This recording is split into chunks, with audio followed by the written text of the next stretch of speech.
O Sindicato Rural de Castro promoveu o Fórum sobre Sustentabilidade, Ciência versus Ativismo Ecológico.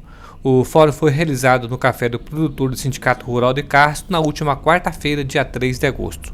O encontro contou com a presença da diretoria, produtores e empresas do agronegócio. Para o fórum foram convidados 3 palestrantes que estiveram com experiências recentes fora do Brasil, visões que podem colaborar com o conhecimento do produtor rural. O ex-presidente da Aliança Mundial do Milho Mais-Al e diretor da Abramilho, o castrense Paulo Bertolini, e que fez um giro pela Europa. Também participou o agrônomo Damião Campos, que atua no México, e do produtor rural holandês Nico. Damião, você pode dar para nós um resuminho da sua fala aqui no Sindicato Rural de Castro, falando aí sobre agricultura no México e também que você passou pela Angola? Sim, bom, na Angola, tanto na Angola como no México, a gente desenvolve uma agricultura que ainda está na agricultura convencional, né? Diferente aqui do Brasil, que estamos utilizando as tecnologias transgênicas e, obviamente, o não uso dessa tecnologia nos tem implicado em algumas dificuldades, principalmente em produção, em rendimento, por área plantada, né? Então, o que eu vim dizer aqui é que realmente o Brasil hoje está num nível superior em relação à tecnologia, em relação à sua produção, que acaba sendo um exemplo para o mundo como um todo, e que lá fora as coisas são um pouco mais difíceis do que aqui, né? E que temos que, de alguma maneira, juntar os esforços para tentar mudar um pouco essa situação em prol de produzir alimentos com mais sustentabilidade e quantidade para que possa suprir a necessidade mundial daqui a alguns anos, né? Nesses países que você passou, tanto na Angola quanto agora no México, né? Também você teve uma atuação lá no norte do Brasil, no Maranhão, né? Você procura sempre colocar as boas práticas agrícolas nas atividades onde você desenvolve a agricultura? Sim, eu tenho como uma premissa minha, pessoal, que é a gente produzir protegendo o meio ambiente e também desenvolvendo a sociedade local. Então é isso que me atrai principalmente nesses desafios fora do Brasil, que é onde a agricultura ainda não está com o nível de desenvolvimento que temos aqui no Brasil. Mas isso não é somente na tecnologia agrícola, e sim também no desenvolvimento social. Então, acabo que tenho que, de alguma maneira, ajudar a desenvolver e a ensinar a população a como manejar um trator, a como fazer uma agricultura, e, obviamente, a agricultura vai contribuir para que essa sociedade se desenvolva, né? E, obviamente, fora a gente não encontra tantas regras ambientais como a gente encontra aqui no Brasil. Então, uma maneira de manter a preservação é a gente espelhar essas regras de tal forma que faça uma produção sempre com uma visão ambiental e de proteção, já criando essa cultura, essa preocupação aonde ainda não existe. Mas alguma coisa importante que você queria realçar da sua experiência passando por esses locais? Que o mundo ele gira muito rápido, né? Então a gente tem que tomar as decisões aqui rapidamente, buscando melhorar a nossa maneira de produzir, a nossa maneira de conviver com as pessoas e trazer essa preocupação ambiental, mas não interferir na produção, porque afinal de contas todos nós precisamos comer, todos nós precisamos nos alimentar e temos que respeitar os nossos produtores que fazem isso com muito esforço. E se as tecnologias hoje nos ajudam a produzir mais em uma mesma área, isso vai contribuir para que os impactos ambientais sejam cada vez menores. O Brasil ainda é um exemplo nesse sentido de ambiental, então temos que mudar esse pensamento de que não é assim que funciona, porque ao contrário, nós somos o país que mais protege recursos hídricos, mais protege florestas, então temos que ter essa consciência e levar para fora do Brasil essa imagem positiva e não a imagem negativa que a gente costuma ver. Em relação à sua fala hoje aqui no Sindicato Rural de Castro, você pode destacar para nós os principais fatos desse assunto abordado hoje?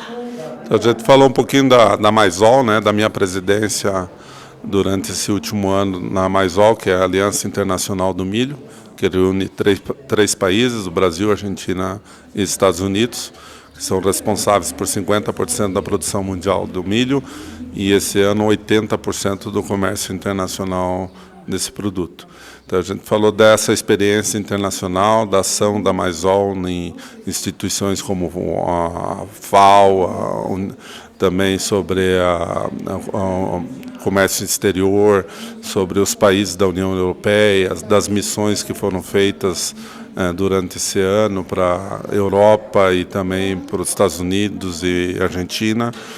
E um pouco também, junto com o Nico, com o Damião, a experiência que eles têm lá na Europa e no México, que isso tudo, na verdade, está interligado, né? É uma ação conjunta, uma pressão que a União Europeia tem exercido sobre outros países para a imposição de uma visão de mundo não baseada na ciência, na tecnologia, mas sim baseada em dogmas, em crenças, né?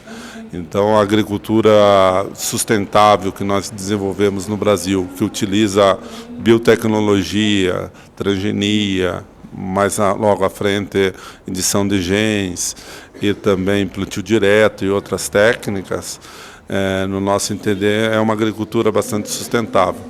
Não só do ponto de vista ambiental, mas também do ponto de vista econômico e social.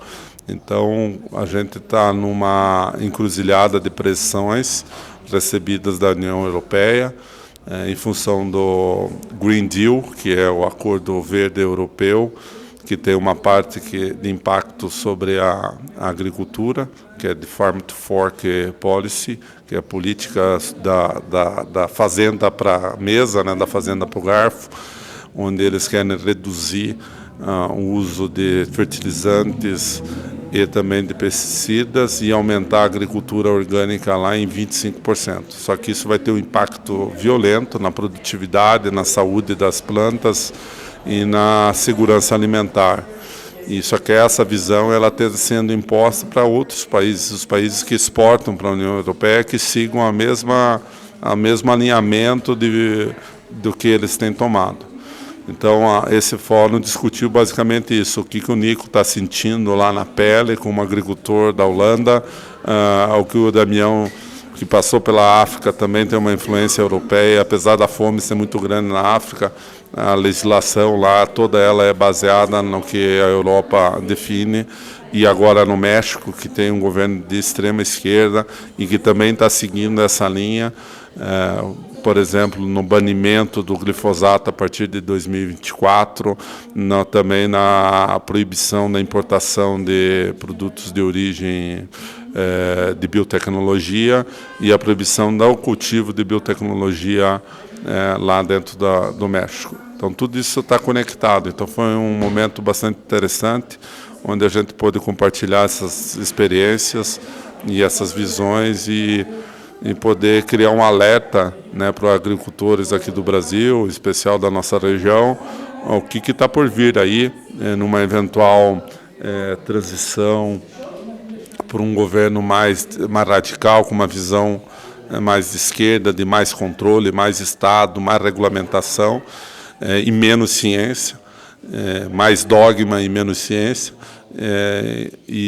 O que isso vai impactar não só do dia a dia do agricultor em si, mas da sociedade, porque o risco de desabastecimento, de encarecimento dos alimentos, ele é muito presente na medida em que você cria restrições ao acesso a novas tecnologias. Novas tecnologias, sejam elas técnicas ou produtos, elas renovam aquilo que estava até então sendo usado com mais eficiência, mais economia, mais segurança. E quando você cria restrições para um aparato burocrático pesado, você impede o avanço da agricultura para a produção de um alimento cada vez mais saudável, mais seguro e também por um custo mais baixo.